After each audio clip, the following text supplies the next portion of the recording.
Bonjour, aujourd'hui on va décortiquer ensemble le guide stratégique du recrutement à l'international. Allez, on plonge direct dans le vif du sujet avec un chiffre qui donne le vertige et qui vient de McKinsey. D'ici 2030, plus de 85 millions de postes pourraient tout simplement rester vacants. C'est un défi absolument immense qui pèse sur la croissance mondiale et qui explique pourquoi le recrutement est devenu un enjeu aussi stratégique. Et attention, on ne parle pas d'un problème lointain, pour plus tard, non, c'est maintenant que ça se passe. Plus de la moitié des entreprises, aujourd'hui, galèrent déjà à trouver les compétences dont elles ont besoin. Leur compétitivité est en jeu, là, tout de suite. Du coup, ça nous amène à la question clé, celle qui est sur toutes les lèvres. Comment est-ce que les entreprises peuvent s'en sortir dans cette guerre des talents qui semble parfois perdue d'avance? Comment on peut transformer cette énorme contrainte en une véritable opportunité? Alors, voilà le programme. On va commencer par le problème, ce fameux crunch mondial. Puis on verra la solution, recruter sans frontières. On passera ensuite au modèle concret avec des exemples en Afrique pour finir sur l'impact qui va bien au-delà du portefeuille. Première étape donc, on va essayer de bien comprendre cette pénurie mondiale de talents. Qu'est-ce qui se passe exactement sur ce marché du travail qui est sous une tension sans précédent? Pourquoi les vieilles méthodes ne fonctionnent plus?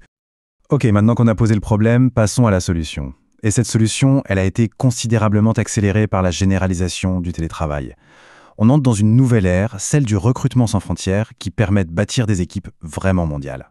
Et les avantages d'une équipe mondiale, ils sont vraiment multiples. Bien sûr, il y a l'aspect financier, on va y revenir, mais le vrai trésor, il est ailleurs. D'abord, on accède à des bassins de talents gigantesques, souvent inexploités. On gagne aussi en agilité, en flexibilité. Et puis, la diversité culturelle, c'est un moteur d'innovation incroyable. Bon, tout ça c'est bien beau, mais la question cruciale c'est le comment. Comment on fait concrètement? On va maintenant décortiquer les 4 grands modèles pour recruter à l'international. C'est un peu le mode d'emploi. Et on commence par le modèle sans doute le plus important pour sécuriser ces recrutements sur le long terme, l'Employer of Record ou EER. Alors c'est quoi? En gros, c'est une entreprise tierce qui va embaucher légalement la personne pour notre compte dans son pays. C'est elle qui gère toute la paperasse, la paye, la conformité, bref, toute la complexité. Ici, on voit bien l'arbitrage à faire. D'un côté, on a l'EER, c'est la ceinture et les bretelles. Sécurité, conformité, stabilité, parfait pour un poste clé à long terme. De l'autre, le freelancing, c'est l'agilité à l'état pur, idéal pour une mission ponctuelle, mais attention, ça vient avec plus de risques et bien moins d'engagement de part et d'autre. Ce tableau, il résume parfaitement la situation. Chaque modèle a vraiment son utilité. Le OR, on l'a vu, c'est la sécurité avant tout, même si c'est un peu plus cher. Le freelancing, c'est la flexibilité maximale à bas coût. Le choix dépend vraiment de ce qu'on cherche à accomplir, de la nature du poste et de la stratégie de l'entreprise. Pour rendre tout ça plus concret, allons voir sur le terrain. Où sont ces fameuses opportunités? On va prendre l'exemple de l'Afrique, un continent qui est en train de devenir un hub de talent absolument incontournable.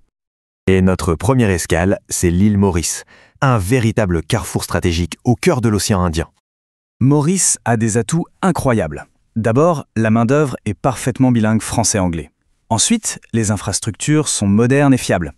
Ajoutez à ça une grande stabilité politique et fiscale, et vous avez le cocktail parfait pour les entreprises de la tech ou de la finance qui veulent rayonner en Europe, en Afrique et même en Asie. Et l'avantage économique, il est là, noir sur blanc. En moyenne, un développeur qualifié, c'est 1 500 € par mois. Faites le calcul, c'est 2, parfois 3 fois moins qu'en Europe pour des compétences similaires. C'est une marge de manœuvre énorme pour une entreprise qui veut grandir. On quitte Maurice pour un autre exemple tout aussi parlant, Madagascar, qui est devenu, en quelques années, le grand champion des services de back-office francophones. Là encore, les points forts sont évidents. Une population jeune, très bien formée et parfaitement francophone. Des coûts du travail qui sont, il faut le dire, extrêmement compétitifs. C'est la destination de rêve pour tout ce qui est support client, gestion de données ou assistance virtuelle. Et regardez ce chiffre. Pour un agent de support, on est sur un salaire moyen de 325 €. Ça illustre vraiment le potentiel massif de réduction des coûts opérationnels, ce qui permet de libérer des fonds pour investir ailleurs, dans l'innovation par exemple. Maintenant, on arrive à un point essentiel, le retour sur investissement, le fameux ROI. Mais attention, on ne parle pas que d'argent. L'impact va bien au-delà du bilan comptable.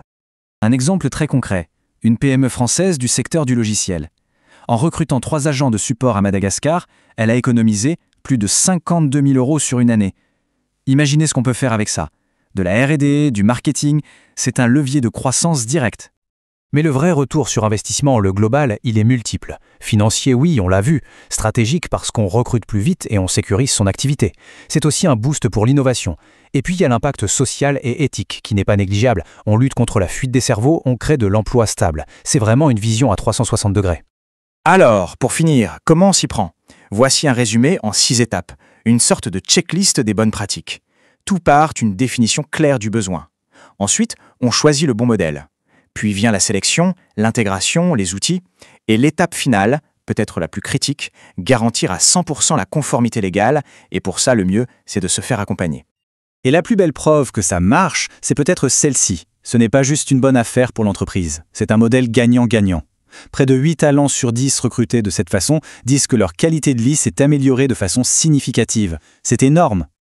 On va se quitter sur une question, une réflexion. Si le futur du travail est sans frontières, alors est-ce que le futur de la croissance ne serait pas lui aussi sans frontières ?